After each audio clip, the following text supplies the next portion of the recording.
20 வருஷம் ஆயிடுச்சு. அப்பா இதை நானே கஷ்டப்பட்டேன். யாரை கேட்கணும்? ஃபுட்பால்ல தூங்குற நிம்மதியா எதிர தூங்குற கேட்கற அப்ப எது கேட்கறேன் சார்? ஃபுட்பால்ல பிச்சரிக்க சாப்பிட அப்ப நீ எது கேட்கற?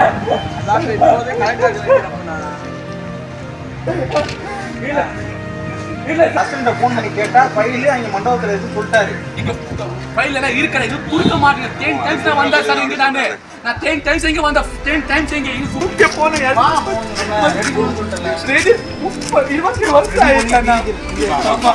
எத்தனை வருஷங்க நான் இப்படியே இருக்கிறது, என்னை எப்படியாவது ஊருக்கு அனுப்பிச்சிடுங்கன்னு போலீசாருடன் வாக்குவாதத்துல ஈடுபட்ட இலங்கை அகதி. ஃபுட்பால்ல பிச்சரிக்க சாப்பிட